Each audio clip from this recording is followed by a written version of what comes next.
Evening, everyone. Welcome to the Select Board meeting. Today's Tuesday, October 21st, 2025. This hearing of the Ayer Select Board will be held in person at the location provided on this notice. Members of the public are welcome to attend this in-person meeting. Please note that while an option for remote attendance and/or participation via Zoom is being provided as courtesy to the public, the hearing will not be suspended or terminated if technological problems interrupt the virtual broadcast unless otherwise required by law. Members of the public with a particular interest in a specific item on this agenda should make plans for in-person versus virtual attendance accordingly. This meeting will be live on Zoom and Channel 8. The public may access the proceedings by joining Zoom, meeting ID number 978-772-8220, or by calling 929-205-6099. For additional information about remote participation, please contact Carly Antonellis, Assistant Town Manager at atm@ayer.ma.us or 978-772-8220, extension 100, prior to the meeting. And if I could ask everyone to stand for the Pledge of Allegiance. I pledge allegiance to the flag of the United States of America and to the republic for which it stands, one nation, under God, indivisible, with liberty and justice for all. All right, do I have any changes to the agenda? I have none. I'll make a motion that the board approve the agenda as presented. Seconded? All those in favor? Aye. Aye. And the chair says aye, the agenda is approved. Any announcements tonight? Yes, we do. We have town meeting next week, Monday, October 27th, 7 p.m., Ayer Shirley Regional High School, and we hope that everyone will attend. All right. Anything else? We got like 3 minutes before we can start the public hearing. Town meeting will be good. So if it's okay with you, why don't we do the Sandy Pond School update? Oh, okay. And then we'll go back to the public hearing? Okay. Okay. All right. Well, thank you for inviting me tonight. This is, I think, a good opportunity, a good time for us because we have some things to report. We have just finished a year of a number of new activities, and I've outlined some of those in this report, and I'm not going to read the whole report because I think partly it's boring and some of it you probably already know. The point I would just make is that the schoolhouse, this is Ayer's oldest public building. It is now on the National Register of Historic Places, and it's about to go on the National Registry of an organization called the Country School Association of America. And it's going to be recognized as, when it goes on that list, it's recognized as a schoolhouse with significant historic and architectural properties. Wow. So it's our little schoolhouse. It's been here now for going on almost 160 years. It was originally constructed by the town of Groton in 1868, and it became part of the Ayer school system in 1871 when Ayer was founded. It was one of 2 Groton schools that were acquired by Ayer at that time, and it's the only one still standing. And in 1908, after the schoolhouse had closed in 1906, and it closed because of transportation issues. What happened in 1906, it's a forgotten part of our history now, but in 1906 there was a streetcar line that was opened up that ran from Lowell to Fitchburg. The Lowell and Fitchburg streetcar line went right through downtown Ayer, although if you wanted to go through a through ride from, say, Lowell to Fitchburg, you would have to get off the train in downtown Ayer, cross the railroad tracks, and get on another trolley headed towards Fitchburg. But it was only in existence for a little over 20 years. In 1906, when it opened, however, it created the opportunity for students at Sandy Pond School, which is several miles from downtown, to get to downtown without having to walk all the way. And that became the reason that the schoolhouse was closed. And it enabled the students from Sandy Pond to now attend the newer schools downtown that were organized by grades, which Sandy Pond School was not. It was your classic neighborhood school. That it's still here today is largely a consequence of the fact that we had some very far-minded citizens here in Ayer in 1908 who decided they wanted to preserve the building because they wanted to use it. They were all families that had either attended the school or had children had attended the school, or they had some connection in the neighborhood. They persuaded the Board of Selectmen to sell the school to them for $1, which the deed authorized them to do on the condition that they maintain the schoolhouse thereafter. And they have done that. Sandy Pond School Association is now 117 years old. I think we're one of the older organizations in town. And we have managed to maintain the school during this time. However, 100 plus years is a long time even for a sturdy little school building. And things changed for the schoolhouse by really into the 2010s. By 2014, it was very clear we had some serious problems in the building.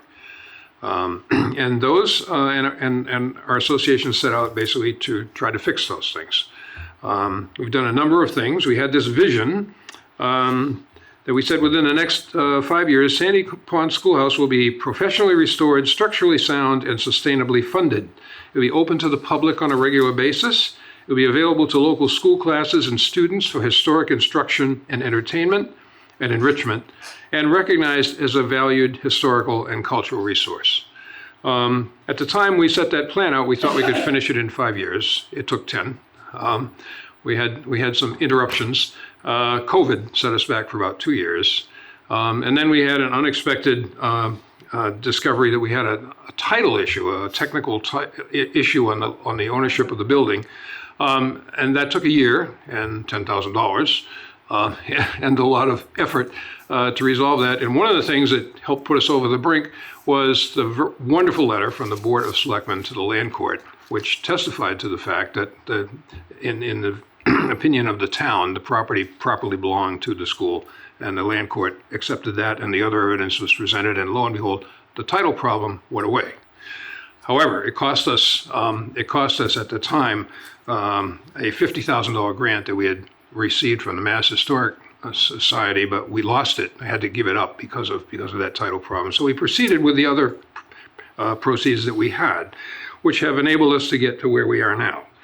And where we are now basically is we have a building that this building is not going to fall down on you. This is going to be around. When it was built in 1868, I'm sure nobody was thinking about what it would be like in 150 years. What the shape this building would be. All the buildings that had been on that site since before, and there were 4. This is the 4th of school building on this site. The others had all lasted 20 or 30 years, and they had, rotted or burned down. They were all wood.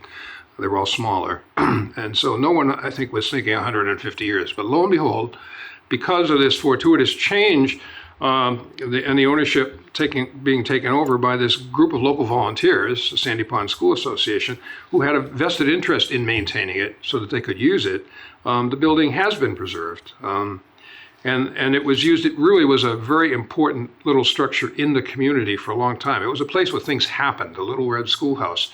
There were concerts there, there were lectures there, there were book groups that met there, there was at least one art auction, there were dinner dances. It was from the period when the association took it over in 1908, and particularly from about 1910 on into the 50s and very early 60s, there was always something going on at the schoolhouse. By 2014, which is when we wrote this vision, however, things had changed. One thing was that all of the members, the original members of the association, were gone. There were many fewer people who were familiar with the school, and the building had inevitably suffered the ravages of time. In 2014, we had a ceiling that was in the process of coming down. We had a wall, the south wall in the building, that was in the process of very slowly coming down. It just needed a lot of work. So that's when the board went to work, and we were able to proceed with a lot of help from the town and the community generally. The main thing that we needed initially was a plan, and we came up with that. We brought in a really good team from an outfit called, at that time, Spencer, Sullivan, and Vogt. It's now called Spencer Preservation Associates, who went over the building with a fine-tooth comb, architecturally, engineering-wise, historic-wise, came up with a list of things that needed to be fixed. And they broke them into two categories. One was a category they called emergencies, and the second category was non-emergencies. We were able to do almost all of those things, not quite all of them, partly because we lost that grant from the Mass Historic Society. But the result now is you got a building where the foundation has been fixed, the masonry has been fixed, there's a new ceiling, which is architecturally consistent with what the original ceiling would have been. It has, most important, a new roof.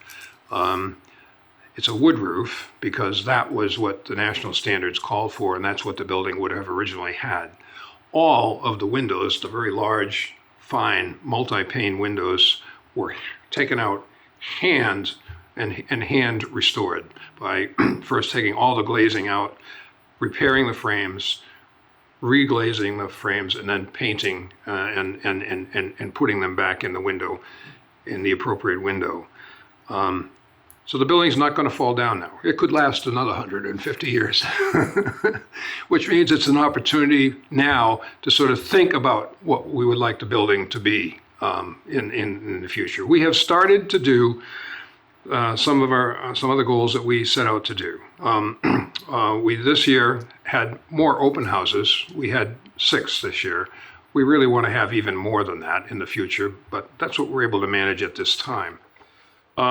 We had our first, and this is really important, we had our first elementary school student visit day on May 2nd. We had 57 fourth graders, very lively, very excited kids going through the school.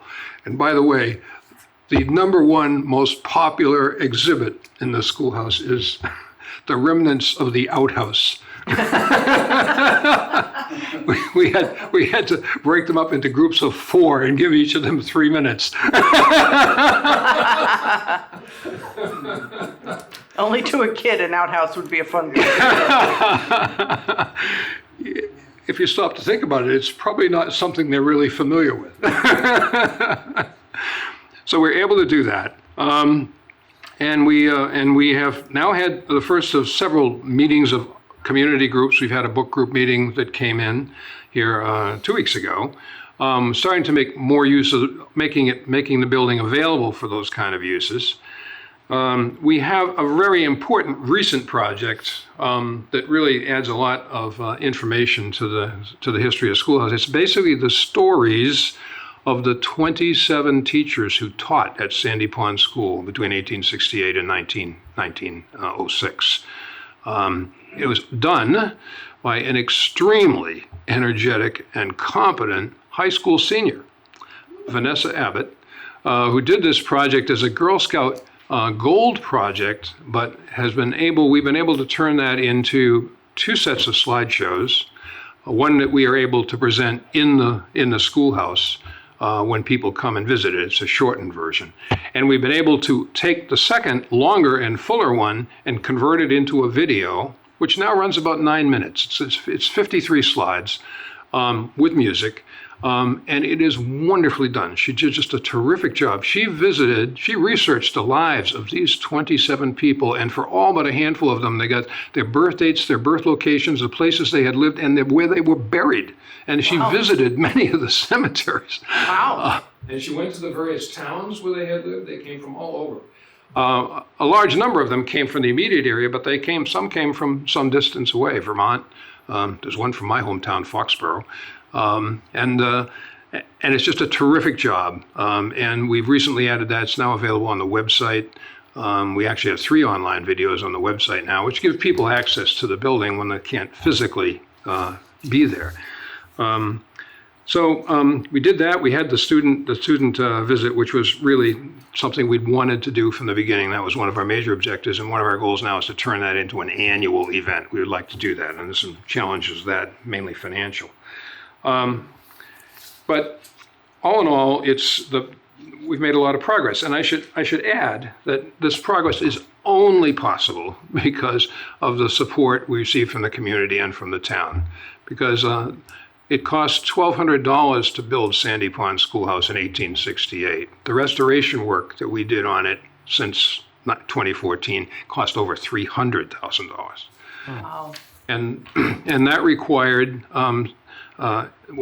we kicked off with a small $5,000 grant from the board, from the then select board, to help us fund putting the building on the National Register. We had to hire a consultant for that, and it took actually 2 years to actually get the paperwork together and approved at the federal level.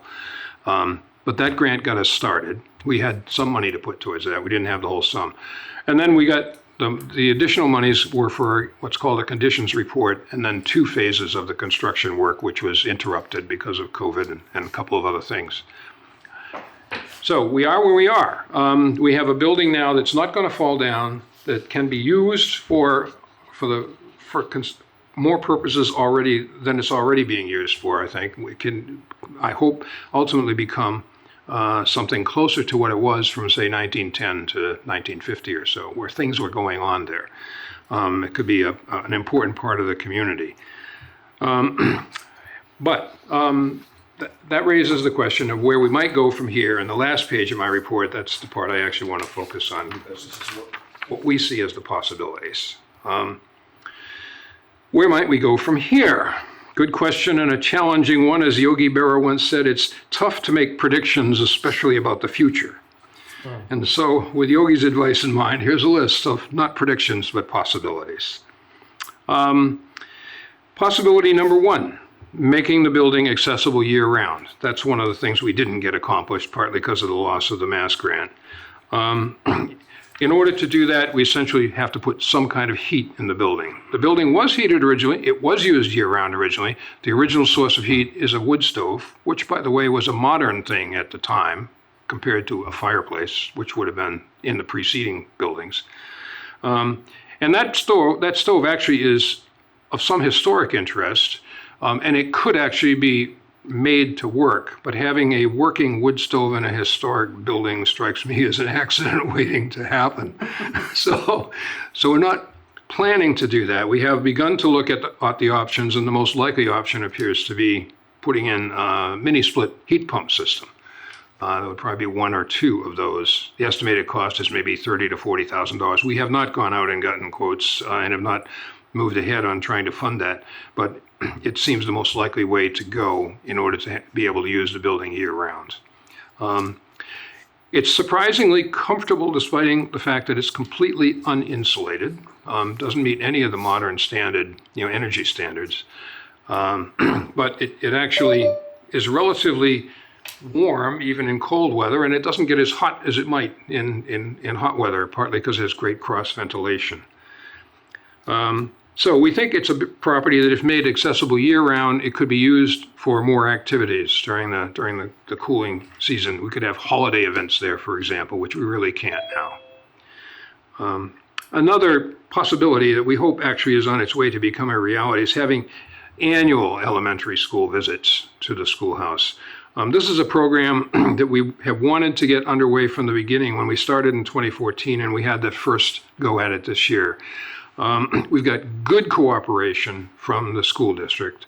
The school faculty and administration was entirely in favor of this project, and they helped out. I'm going to get rid of this.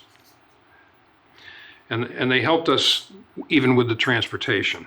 The transportation is the main problem, and it's a little unclear how much that actually is going to cost, but things have changed since I was in elementary school, when the school districts owned their own buses and the bus drivers were employees of the school district.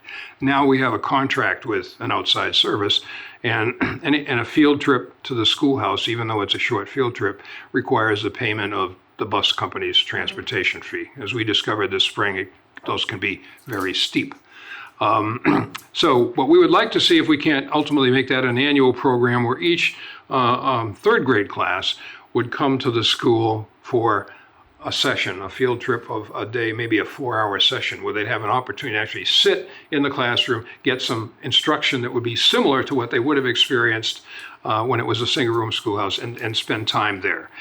And there are other school districts in the area that have such programs. One is in Needham, another one is down in North Attleboro. It's something we would really like to be able to do. And we need to work out basically the funding for the transportation is the big issue there.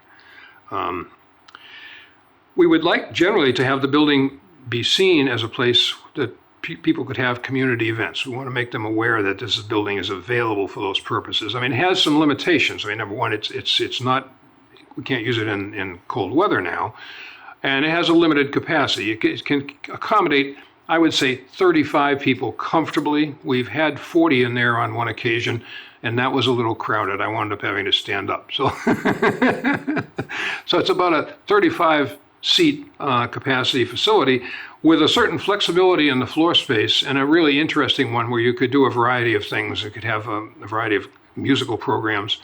You could have lectures. We're going to be trying to find ways to get some of those rolling. Those don't necessarily need so much money as they need effort, and mostly on our part. The building has a collection. It's really, it is a schoolhouse, and that's what it stands for and stands as. But we actually have a collection of things now that have been accumulated over the 117 years of the building's ownership by the association. Some of which have some historic value. We have, for example, a square grand piano that was built in 1910, went into the building in 1910. It's currently dimly playable, but it could be restored. There are people that do restore such things, and there's some in the area. And with that in place, you might be able to replicate the old-fashioned dinner dance that the schoolhouse became famous for in its heyday. So that's one of the things we could restore. We have what turns out to be a fairly valuable violin. I was unaware that it was valuable. It's valuable. And it actually belongs to a family, came from a family that is well known in Concord, and a number of whose artifacts are in the Concord Museum. That too could be restored. We haven't looked into the prices on either of these. We have books. We have a collection of almost 40 old textbooks. These are 19th century textbooks, most of them. They're not in very good condition. You couldn't, in their current condition, you could not really put them out so people could play with them because they're just too fragile. However, a number of them could be digitized and could be and then could be made available in some kind of a screen display, and others could be exhibited without being accessible.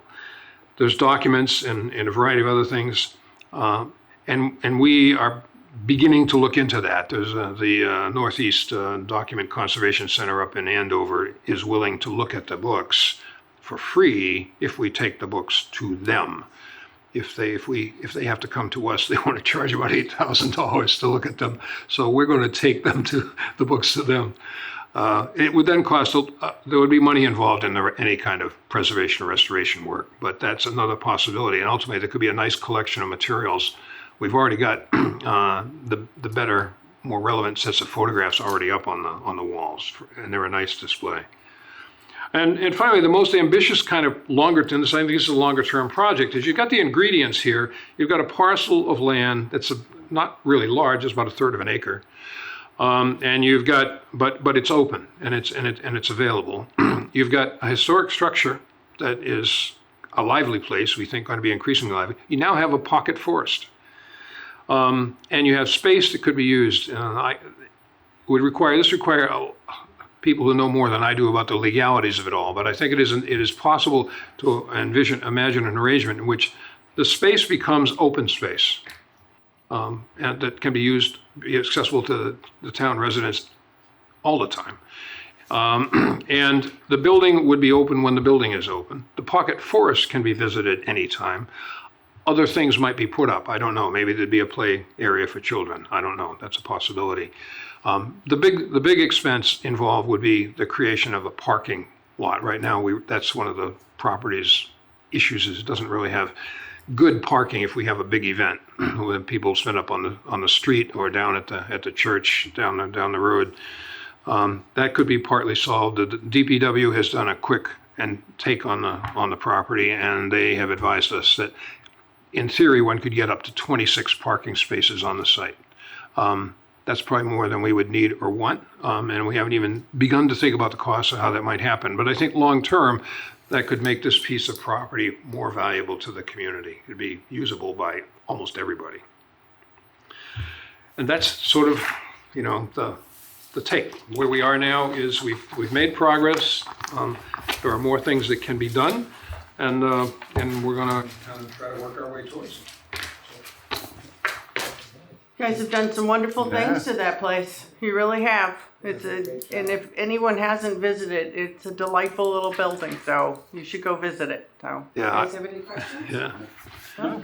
Thank you. Well, thank you very much. I always say it's a really fun thing to be in that building when people come through it. I've never seen anybody leave who wasn't smiling, really. Thank you. Keep us posted. All right, well, thank you. All right. Public hearing time. Sorry, we can't start early. All right. So, you want to read the notice? Yes. Town of Ayer notice of public hearing for the Ayer Select Board. The Ayer Select Board will conduct an in-person and remote public hearing on Tuesday, October 21st, 2025 at 6:05 p.m. regarding an application for change of stock interest of Page Moore Cafe Incorporated, doing business as Billiards Cafe, an existing general law, Chapter 138, Section 12, general on-premise all alcoholic beverage licensee, located at 39 Main Street, Ayer, Mass. 01432. For Zoom call-in information, please contact atm@ayer.ma.us or 978-772-8220, extension 100. Name of applicant, C. Jonathan Moore, Page Moore Cafe Incorporated, doing business as Billiards Cafe, 39 Main Street, Suite 204, Ayer, Massachusetts, 01432. Date of public hearing, Tuesday, October 21st, 2025. Time of public hearing, 6:05 p.m.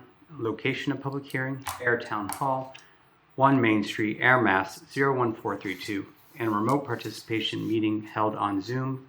Zoom ID number 978-772-8220. All right. You want to come up? Sure. Good history lesson there. It was interesting though, wasn't it? Yeah, it's a nice little building, so. All right, if you could just say your name for the record, please. C. Jonathan Moore. Thank you. All right, so what are we doing here for this? So where the original ownership and liquor license was transferred from my father when he passed to his estate. So now the estate's been dealt with. The ownership of Page Moore and Billiards is being transferred to me, along with the liquor license that runs with the Billiards Cafe. All right, sounds pretty straightforward. Yeah, and excuse me, Madam Chair, all departments reviewed the application, there's no issues, so we're recommending approval. Okay, anybody have any questions? No. Comments? Nobody seems pretty straightforward. Yeah. All right then. Then I will make a motion to accept this application for change of stock interest in Page Moore Cafe Incorporated. Second? All those in favor? Aye. Aye. Chair says aye. Congratulations. Good, thank you. Thanks. Have a great night, everyone. Thank you. You too. Thank you for your patience. No problem. All right, so now that we have people online, anybody here for public input? We just need to close that public hearing. Oh, can Make we, a motion to sorry. close the public hearing. Seconded. All those in favor? Aye. Aye. Chair says aye. Public hearing is closed. Okay, anybody here for public input? All right then. All right. So now we have Dan Van Schalwick's not here tonight. We have Kimberly in his place. Come on down. Hello, good evening. Good evening. I have two quick items. The first is the extension of a contract, a cleaning and inspection of sewer and storm drains. Truax has the contract and their 1-year contract is due to expire. When we signed the contract or created the contract, it had a 2-year additional extensions, and so we're asking for the 1-year extension. Straightforward. Anybody have any I have questions? no questions. Okay. Make a motion that the board vote approve Amendment number 1 for extending the cleaning and inspection of sewers and storm drains for 1 additional year for signature by the board, by the chair. Seconded. All those in favor? Aye. Aye. The chair says aye. Great, thank you. The second is a change order for the Grove Pond Water Treatment Plant PFAS System Improvement Project. This change order includes some changes to the pump station interior piping, additional work and materials that were needed to address unsuitable materials found while excavating for the tank foundation, and a change in manufacturer for the new facility generator from Generac to CAT. It is worth noting that the project is funded through the U.S. Army grant, and there is still money available in the contingency fund. And also the change order extends the final payment by 154 days. Any questions? No. No, I'm not. I'll make a motion that the board approve change order number 2 for the Grove Pond Water Treatment Facilities PFAS System Improvements Project in the amount of $147,000, $147,283.44, and to extend the final completion date by 154 calendar days for signature by the chair. Seconded. All those in favor? Aye. And the chair says aye. All right. Thank you very much. Thank you. Thank you, Kimberly. Okay. Next up. Thank you. Have a nice night. All right, next up, Robert. Madam Chair, members of the Select Board, good evening. In the interest of time, and I know I have 8 items, I'll get right to the items, but at the conclusion of my report, if there's any questions from the board on any administrative or personnel matters, be happy to answer any questions that the board has. You have in your packet the warrants that were reviewed and approved since the board last met on October 7th. The first item is I have one appointment. I'm respectfully recommending that the Select Board vote to appoint Mr. Bradford N. Chandler of Ayer to the Capital Planning Committee for a 3-year term to expire on June 30th, 2028. I just note this will begin the new staggering of terms process for this committee. Select Member Livingston had pointed out that all of them had been appointed at the same time, so now the best way we'll start with the staggering system. There are still 2 vacancies that we're looking to fill. Well, that didn't make sense to me. You said that all the capital had been appointed at the same time? Yeah. Well, no, the terms were all, I'm sorry, not, all the terms were expiring at the same. Okay, thank Yes. you. So this will start the staggering system. So just a side point. Mr. Bradford extends his Mr. Chandler, extends his apologies to the board as he was planning to appear before you tonight, but he had a previous work commitment. I did speak with him on the phone yesterday. He's very excited and enthusiastic. As you can see from his resume, he has a financial background, so he's interested in the capital and learning more about the capital budget process and so forth. So I would recommend him for appointment by the board to expire. The term would expire on June 30th of 2028. All right. First of all, I just want to say thank you to him for applying. All right. Any questions, comments? This resume looks good. Yep.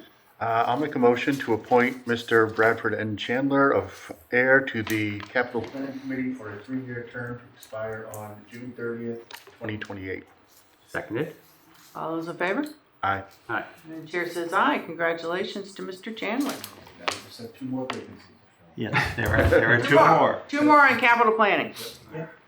The next item is we're recommending that the Select Board vote to accept a gift in the amount of $100 to the Ayer Council on Aging and Senior Center for the building project. This gift comes from the Brooks family, specifically as the board has in the packet. Linda Brooks and members of her family, the board will recall, reached out to the board and myself and the DPW director some time ago about some conditions at the Woodlawn Cemetery with some of the roads and pathways. I do want to thank the DPW Director, Dan Van Shalwick, and his team at DPW for making those needed improvements, and the gift is an expression of that gratitude. So as the board is aware, any gift of this nature requires a vote of the board.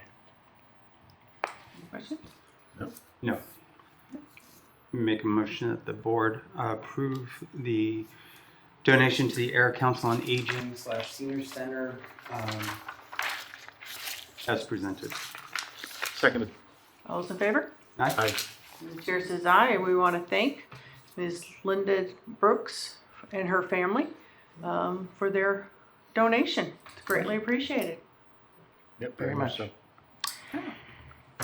The next item to the board is I'm respectfully requesting that in accordance with the town's funding plan for the senior center building project, that the select board vote to authorize $1 million from the town's Urban Development Action Grant, UDAG, for the senior center building project, subject to the approval of the project by town meeting and the debt exclusion ballot, with said UDAG funds to be replenished with free cash at future town meetings.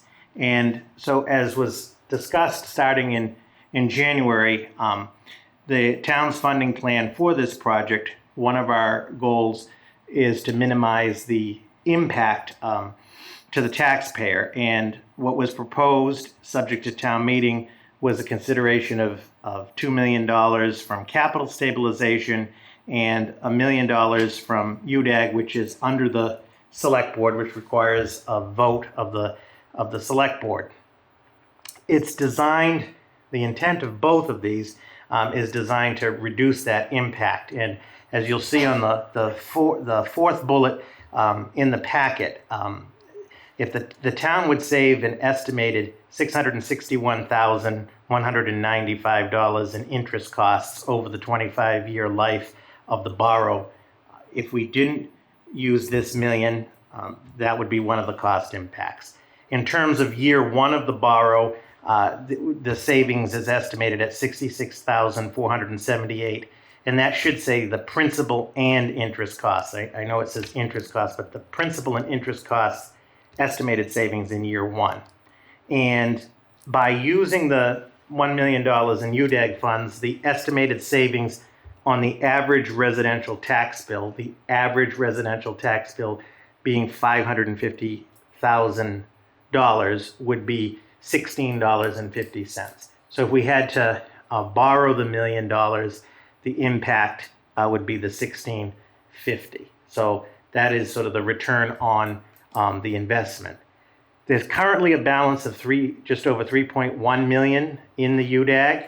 $1 million of that is set aside for the IDFA loan program and a portion for the Office of Community and Economic Development.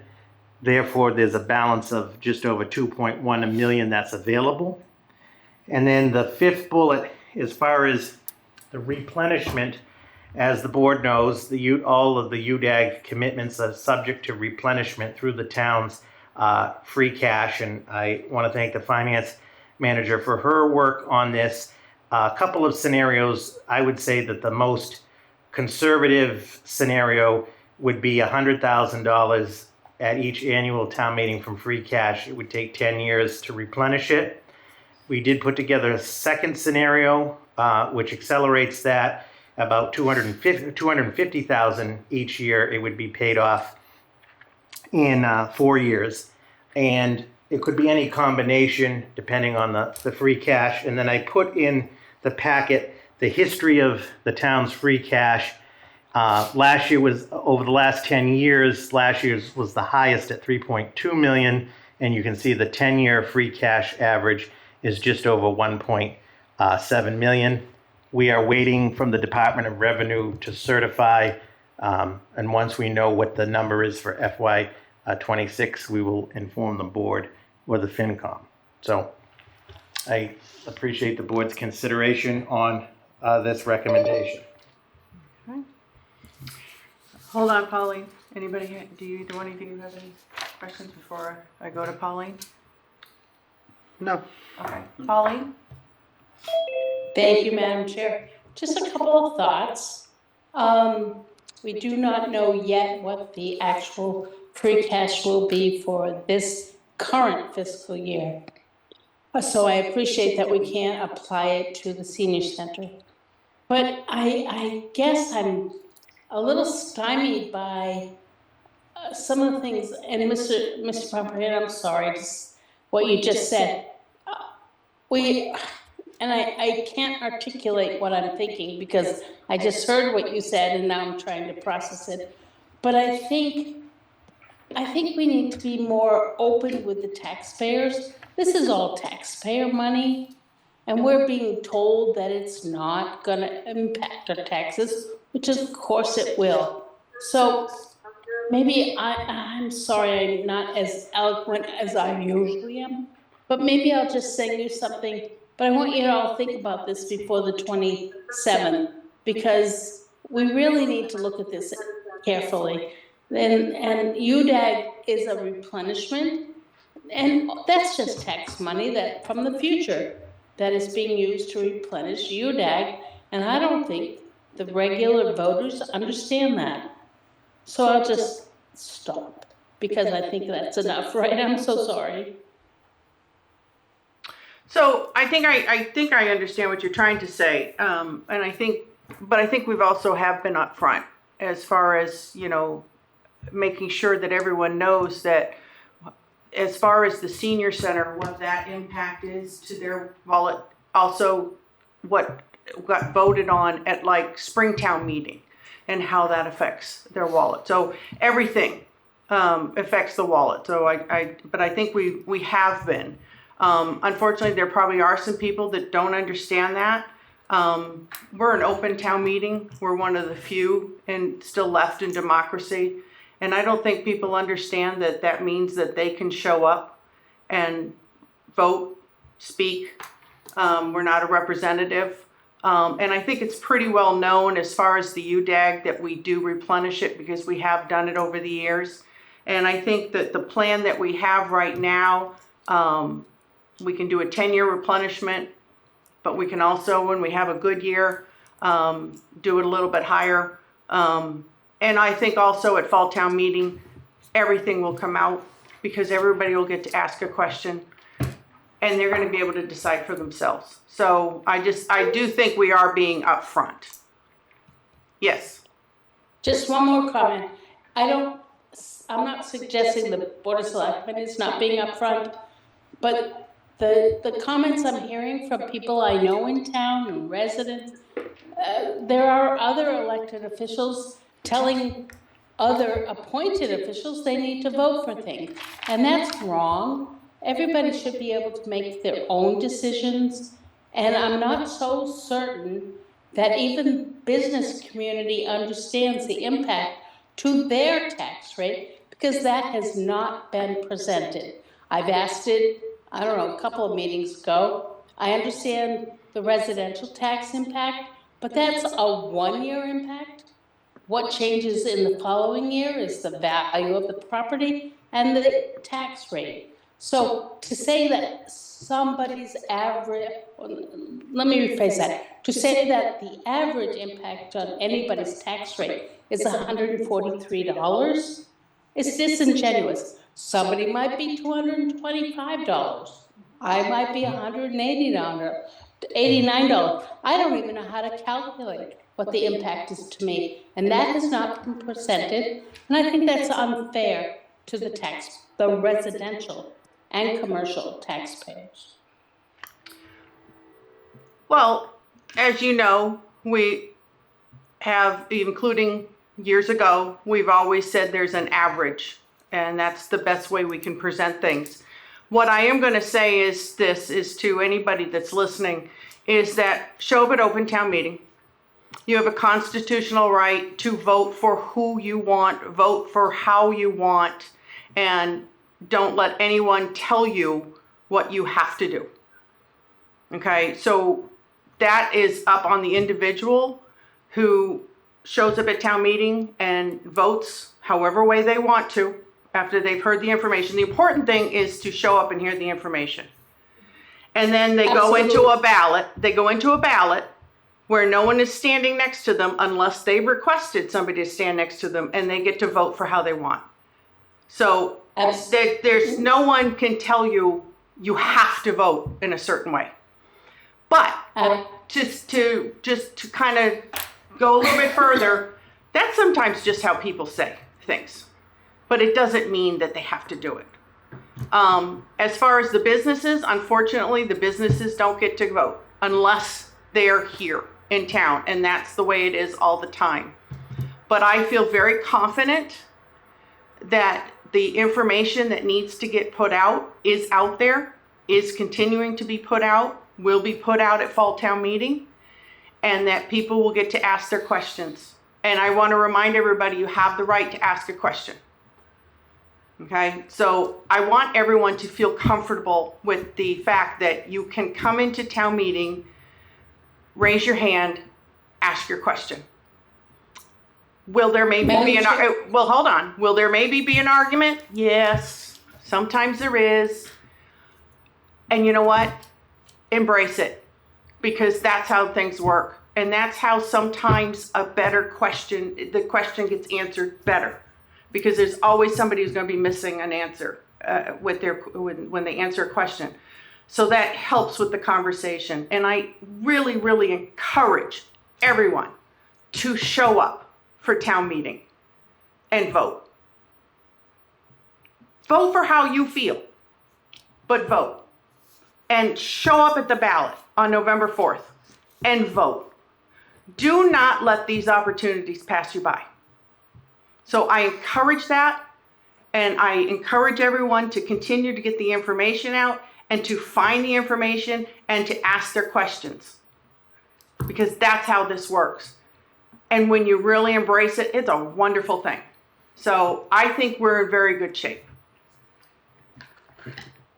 Madam Chair, I totally agree with all you said, and I thank you for what you have said. I just wish there were like 7,500 other people listening in tonight, which there are not.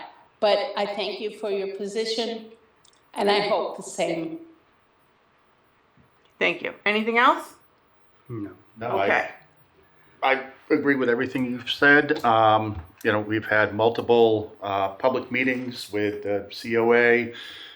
I've asked plenty of questions of them. They've answered. We put the information out there. They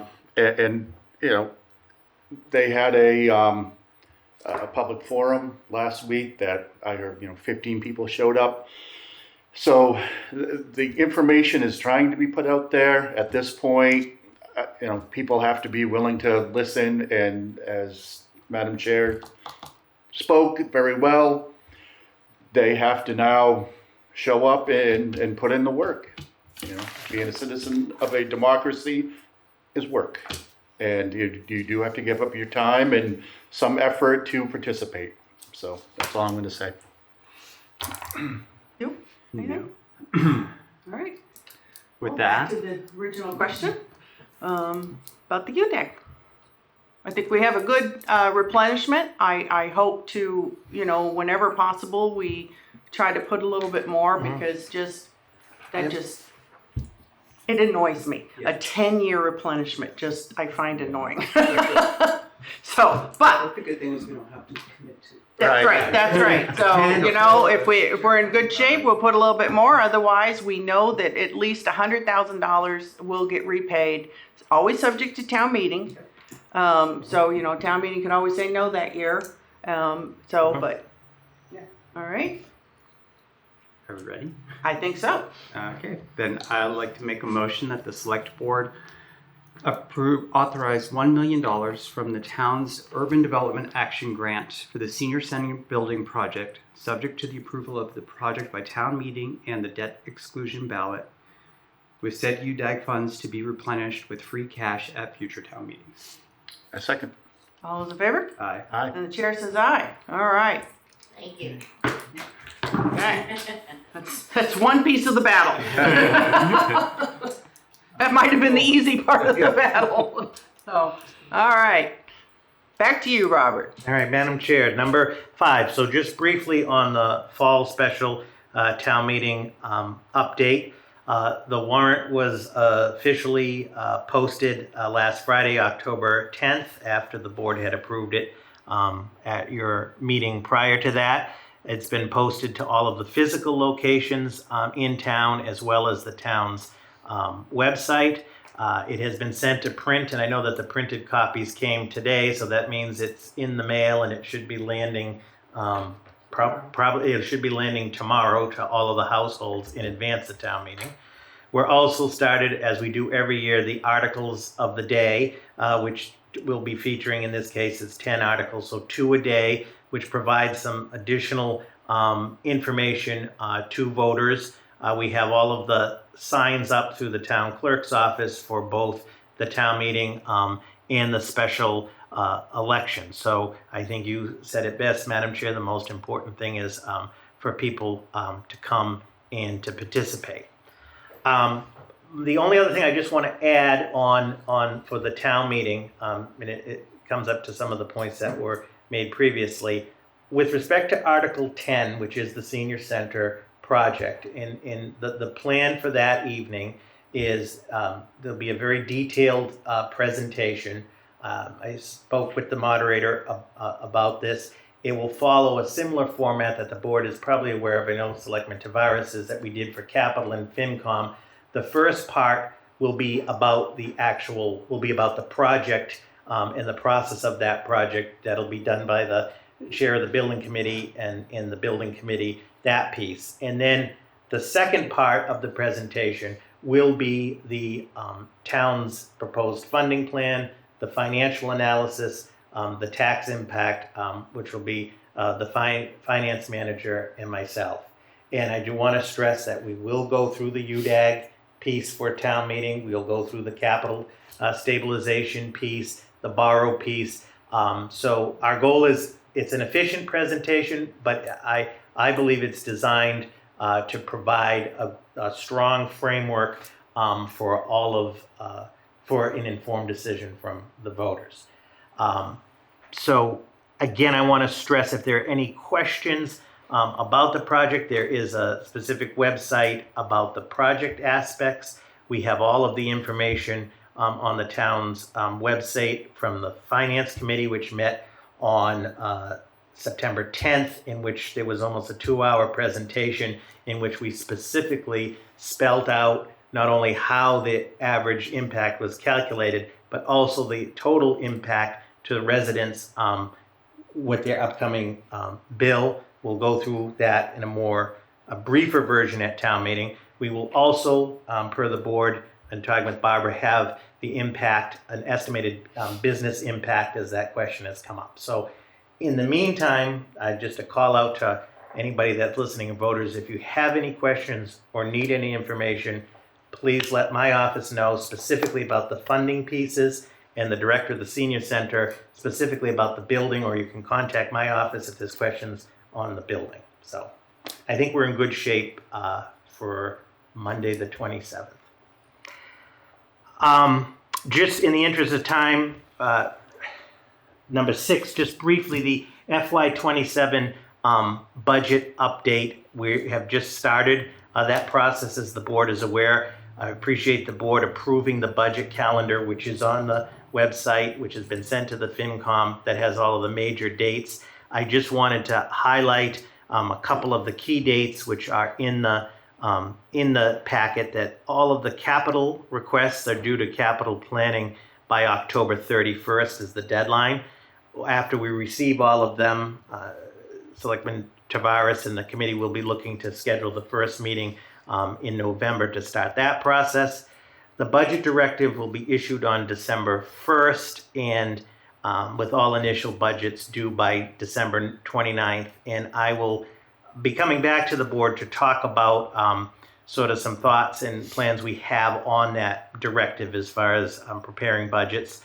The tax classification public hearing will take place on Tuesday, November 18th, as part of the select board meeting.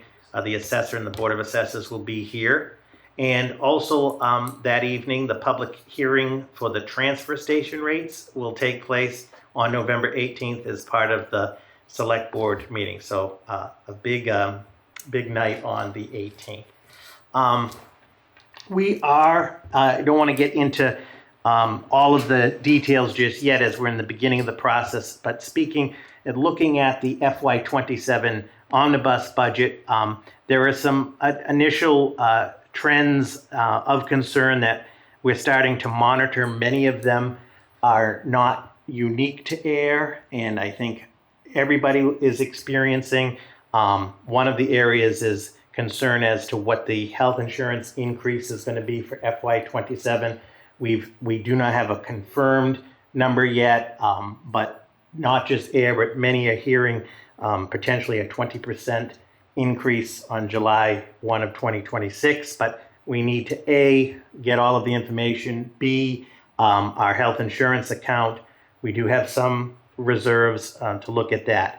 The other one that the issue of inflation and these tariffs and the federal grants and the status of federal grants, and I'm not in any way trying to make a political statement, but it's just a reality in talking with the schools. There's concern about some of these federal grants either being frozen or not released, and also just this issue with the shutdown of the government. It's just a volatile time. The good news is, thanks to everybody's efforts in Ayer, that we are in a strong fiscal position. We have excellent reserves, and we're always proactive on this. So I will be back with some more information as we get more information about the budget directive and as we look to FY27. In the packet, per the select board's discussion at your last meeting, as Selectman Livingston had brought up, is a draft letter to Mass Development, which is an invitation in request for Mass Development to return to the Devon's Jurisdictional Framework Committee as an active stakeholder. This would be subject to approval by the board and signature by the board. It stresses, in the interest of time, stresses the major reasons and importance for Mass Development to be back at the table. Talks about some of the new changes in the sense that the Framework Committee will be meeting quarterly. Ayer is pretty much covering all of the administrative support. So I think Selectman Livingston said it best at the last Framework Committee meeting. We just need Mass Development back at the table. They don't have to, I don't want to say it's going to sound flip, they don't have to do anything, but we need them back at the table. So I don't know if there's any edits or questions from members of the board, but we'd be ultimately looking for your approval and signature, and we'll get that letter off. So as the letter stated, they formally pulled out Yeah. in 23, but Yeah. they were starting to pull away Yeah. prior to that. I mean, I didn't get a chance to check the meeting minutes as to when they stopped kind of attending. So it was, but I do think some of it had to do with they happened to be doing a lot of the administrative work at the time. And that's one of the reasons that we're pretty confident as to why they pulled away. But as the letter states, it's never been really said, like we're not asking for a lot.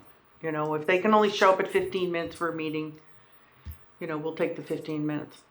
So. There's just a couple of typo things. Or, Okay, we can. I got a couple He spelled already. Shirley wrong again. yeah. Tavares. You see, I fixed it. She Oh, fixed yeah. it. Selectman Tavares, my sincere apologies. Everyone does it. No um, offense. in the second paragraph, Yeah. where it says effort with the assistance of professional consultants, whereby a study and joint report should be joint report. Got it. Yep. You did spell Shirley wrong. And then And don't call me Shirley. Oh, I did. Oh, that's like a thing with you right now. Oh, yeah. No offense to Shirley, they're good neighbors, but It's yes, Charlie. that's the second time, yes. and then just the withdrew participating. It doesn't sound correct. Okay. It should be withdrew participation or ceased participating. Got it, where it says, and for reasons that remain unclear, withdrew from participating in the DGJ. Participation. Yes, I Yeah. found stray A Okay. earlier. Yeah. Okay, then. And then there was There's a little A at the I saw bottom, I that. found that. And then there was another one.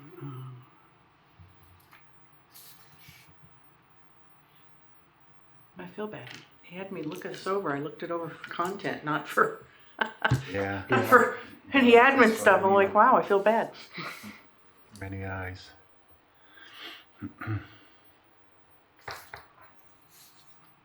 Oh. In bullet point number 2, Under recent developments. where it says, at date of 2033 necessitate that all key stakeholders actively participate in collaborate. It should be in collaborate, not collaborative. Got it. And I think that's it. So, If you saw what I was like in English class in high school, I was dumb. would you guys be amenable if we make the changes tomorrow and then use the stamps, just so we can get it out quicker? Does that work for? I have no issue. Okay, great.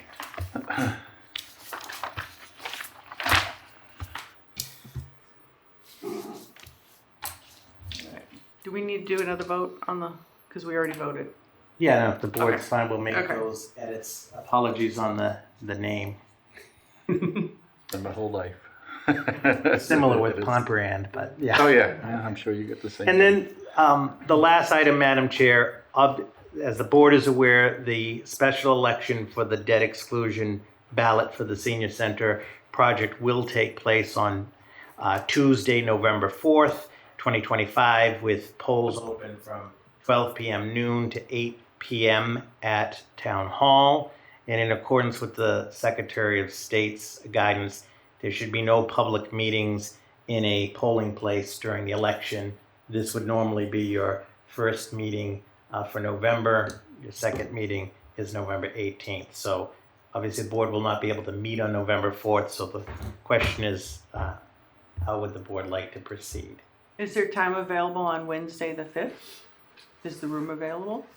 I think somebody is in at That- 6. The CPC's at 7, but they're just on Zoom. So this room would be available at 6 on the 5th. Okay. Are you available on the Yep. 5th? And it's available I am. Monday to the 3rd. Or do you want to do Monday the 3rd? No. Oh, then Wednesday sounds good. Okay, so Wednesday at 6. November 5th at 6. You don't see anything else on your calendar? That's what I'm just checking. What's the date? The 6th? November 5th. 5th. Guy At Fawkes what time? Day. At 6.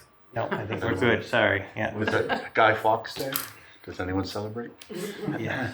So November 5th at 6. Okay. Madam Chair, members of the board, that concludes my report unless there's any questions from the board. Thank you. All right. All right, nobody had submitted anything for new business, select board member questions, anything? I have none. Nope, I have nothing. So with that, we'll move to meeting minutes from October 7th. I didn't see anything jump out at me, No, so. I don't see anything. Make a motion that the board approve the meeting minutes from October 7th, 2025 as presented. Seconded. All those in favor? Aye. And the chair says aye, meeting minutes are approved. And as a final reminder, I'd like everybody that possibly show up on October 27th, 7 p.m. at the Ayer Shirley Regional High School for the fall town meeting and listen to the presentations and vote. And then show up on November 4th. The polls will be open from 12 to 8 p.m. and vote for that's for the debt exclusion on the senior center. Show up and vote. All right, and if there's nothing else, Make a motion to adjourn. Seconded. all those in favor? Aye. Aye. And chair says aye, we are adjourned. Good night, everyone.